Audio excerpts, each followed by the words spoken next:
no mundo ideal, né, a gente procura olhar para a adequação à Lei Geral de Proteção de Dados como um programa de conformidade. Assim como nós criamos programas de conformidade para lei anticorrupção, para prevenção à lavagem de dinheiro, é importante que a gente olhe para esse assunto de maneira mais ligada à governança corporativa e que seja criado um programa de conformidade em proteção de dados pessoais, porque através desse programa você consegue atender de maneira um pouco mais abrangente todos os requerimentos, requisitos que requisitos que nós temos na Lei Geral de Proteção de Dados, né? Mas dando dicas diretas, né? Talvez a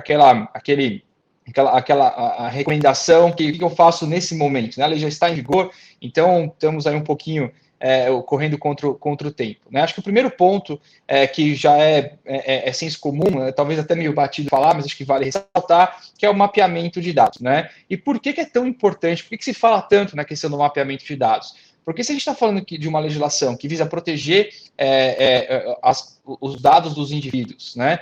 E você lidando com esses dados dentro da sua empresa, e você vai precisar adotar medidas para proteger essas informações, para atender uma série de requisitos e princípios previstos na LGPD, você precisa conhecer o que você faz com dados dentro da sua empresa.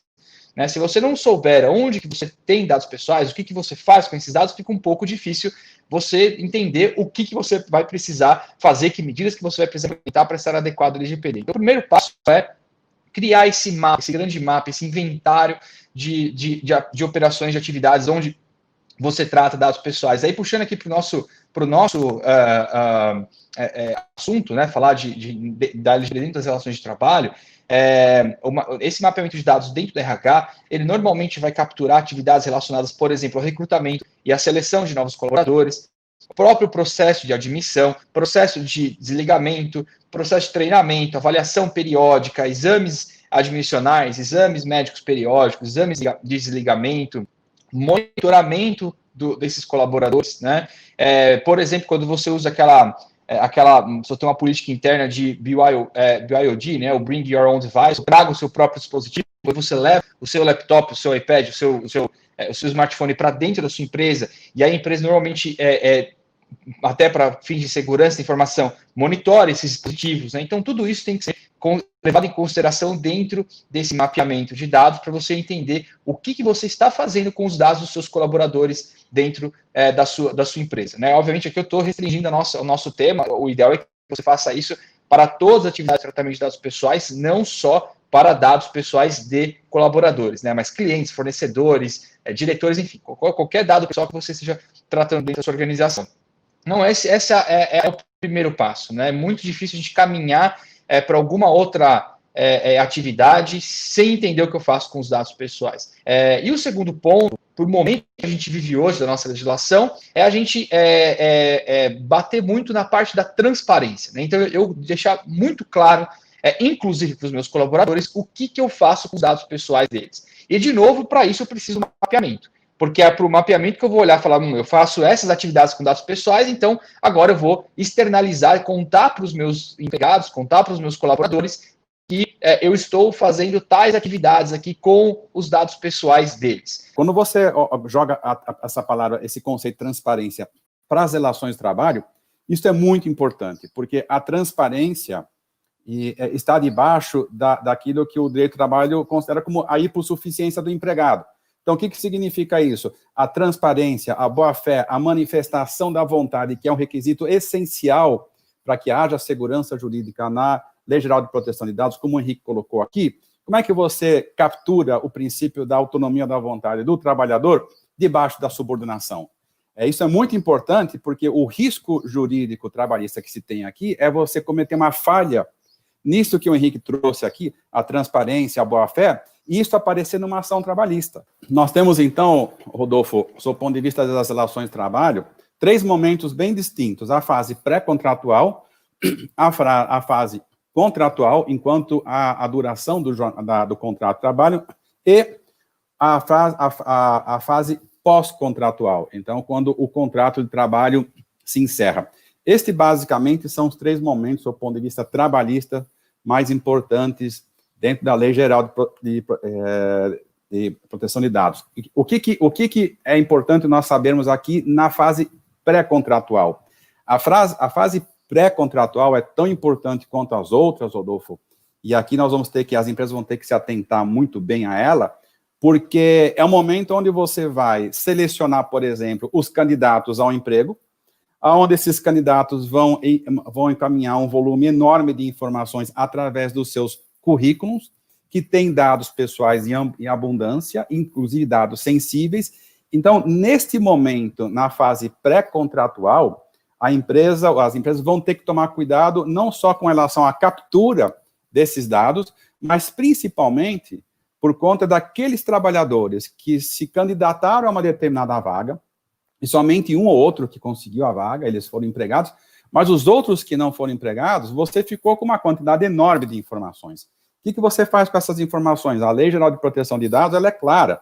Na hora que você captura essas informações, dados pessoais sensíveis, você tem que dar o descarte, você tem que dizer para o sujeito que enviou esse currículo, olha, as tuas informações estão aqui, mas eu vou mostrar como é que é a política da nossa empresa com relação ao descarte dessas informações, para que a empresa não retenha, sem o consentimento ou sem a anuência do trabalhador, daquele candidato, alguns dados e informações e possa lá na frente usar. Primeiro princípio da não discriminação, né? Não posso utilizar dados pessoais para discriminar o indivíduo, né? Vamos lembrar só, discriminação não é a mesma coisa que diferenciação, né? Discriminação seria diferenciação ilícita. Então, não é que eu não posso eliminar um candidato porque ele não tem a quantidade de experiência que eu gostaria, por exemplo, né? Mas tem muito cuidado de não usar dados pessoais para fazer discriminação de candidatos. O segundo ponto que é importante a gente lembrar é que existem dois princípios na LGPD que chamam o princípio da necessidade e o princípio da adequação, né? De maneira muito, muito sucinta, o princípio da necessidade é a obrigação, é o cuidado que eu tenho que ter de tratar somente a menor quantidade possível de dados pessoais. Só vou lidar com aqueles dados que são estritamente necessários para eu atender a finalidade ali que eu me proponho a executar com aquelas informações, né? E o princípio da adequação é eu garantir que eu estou usando os dados mais adequados para atender essa finalidade. Trazendo isso para um processo de recrutamento e seleção, a gente pode pensar no seguinte: bom, primeiro, para cada campo, cada tipo de dado que eu vou pedir para aquele aplicante, aquela vaga, né, para aquele indivíduo, tem que estar muito claro para mim o que eu vou fazer com aquele dado e que eu preciso daquela informação.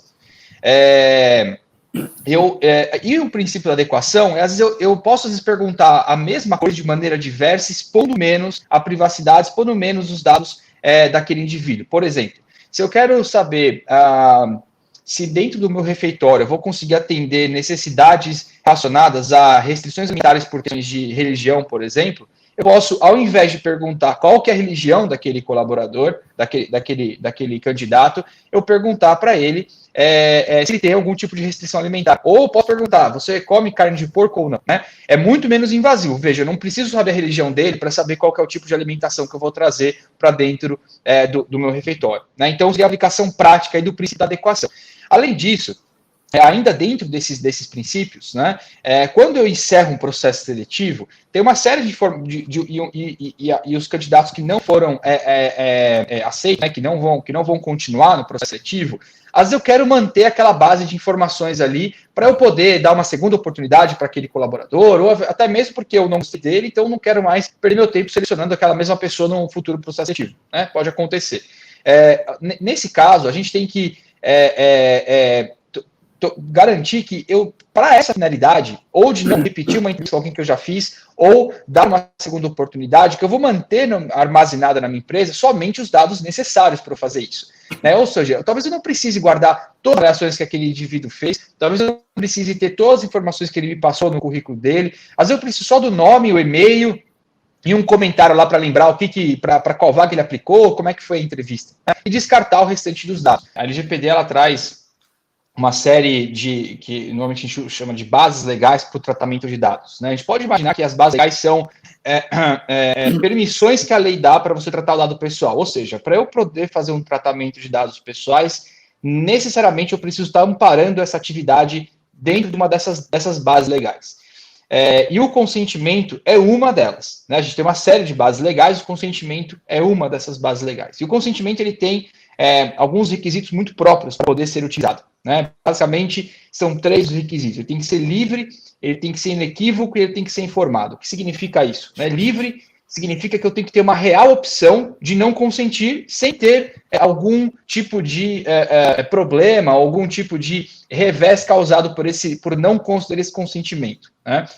E eu já vou dar um exemplo prático aqui dentro do que a gente está conversando. Quando eu falo que ele tem que ser informado, significa que eu preciso, de maneira muito clara, dizer para o titular do dado, ou para o nosso candidato, aqui uma vaga de emprego, ou para o meu empregado, com o que ele está consentindo, né? Então, essa autorização, para quê exatamente? E o terceiro, que é inequívoco, significa que o consentimento tem que ser fruto de uma ação afirmativa do titular do dado, né? Ou seja, não existe o consentimento tácito ou consentimento presumido. Ele tem que ser, eu tenho que dizer sim, eu tenho que apertar um botão, eu tenho que falar eu concordo, eu tenho que assinar uma cláusula, eu tenho que ter alguma ação que eu faça para estar dando esse consentimento. Isso é principalmente para evitar aquele consentimento que você entra num site e ele fala, olha, se você não fizer nada, você está autorizando aqui a usar seus dados, né? É mais ou menos nesse sentido. E aí, quando a gente volta para a questão, quando a gente olha para o consentimento dentro de uma relação de trabalho, como o pastor bem colocou, né, a gente tem que tomar muito cuidado, porque normalmente o colaborador ou mesmo o candidato a uma vaga de emprego, ele não está numa condição de fato poder exercer essa liberdade, né? Porque afinal de contas, se eu peço o seu consentimento para para utilizar dados de saúde, no caso de um exame médico admissional, e eu falo não existe essa possibilidade, né? Se eu me nego a fazer o exame, eu não consigo começar a trabalhar na empresa. Até porque, se a empresa permitir que isso aconteça, ela está se cumprindo, o pastor me corrija, falando uma besteira aqui, mas ela está se cumprindo uma regra, uma regulação dentro das normas de direito do trabalho, né? Dentro das NRs, aí, eu não lembro direito, da minha faculdade, lá no trabalho, mas eu tinha a obrigação de fazer exame admissional. Ou seja, não existe a opção de você não consentir com o uso de dados dentro do exame admissional. Portanto, não é o consentimento que você vai utilizar para tratar esses dados. Dentro de uma relação de emprego, dentro de uma relação de trabalho, mesmo na fase pré-contratual, como bem colocou o Pastore, nós dificilmente vamos ter consentimento como a hipótese que vai permitir utilizar esses dados. Eu tenho outras bases legais na LGPD que são muito mais apropriadas. Por exemplo, eu tenho uma base lá que chama cumprimento de obrigação legal. Portanto, se eu estou tratando a sua informação porque eu preciso dela para cumprir uma obrigação legal, eu não preciso do consentimento, né? A lei já permite que eu faça isso. É uma questão lógica, né? Não faria sentido, senão eu cumprir lei que a pessoa não autorizou usar os seus dados, né? Então, isso vale, por exemplo, para exame admissional, que tem previsão legal para fazer isso. Vale até mesmo, por exemplo, quando eu tenho que coletar a raça do indivíduo, porque eu tenho que informar isso no e-social, eu tenho que fazer isso, obrigado. Eu não posso não entregar o e-social, né? Então, eu não preciso do consentimento para tratar esses dados. O que a gente tem que fazer, o que a gente tem que olhar essa informação que eu estou armazenando na minha empresa, qual é a finalidade para a qual eu mantenho esse dado? E veja, eu não estou falando aqui, não é documentação trabalhista de maneira geral, eu tenho que avaliar isso no microprocesso, né? Então, aqui eu tenho eu nem sei se existe ainda isso mais, né? Mas quando eu lembro que na época que eu já passei um pouquinho na área tributária aí, então tinha a GFIP, né? Então tem lá os dados da GFIP. Aquele documento eu tenho que olhar de maneira individual. Para que eu preciso da GFIP aqui? Para que eu preciso do exame admissional? Para que eu preciso da ficha do empregado? Para que eu preciso da folha de pagamento? Se eu tiver uma boa justificativa e tiver ainda uma finalidade para tratar aqueles dados dentro da minha organização, eu não preciso descartar esse dado. O problema é que dados que ficam armazenados por muito tempo, normalmente você já começa a ter dificuldade de trazer essa justificativa, né? Esse é um problema geral, tá? Todo mundo tem muito medo de jogar informação fora. Um dia talvez eu possa precisar, né? Nunca precisou, a empresa tem 100 anos, nunca precisou daquela informação, mas está lá guardado. Então, essa análise crítica tem que ser feita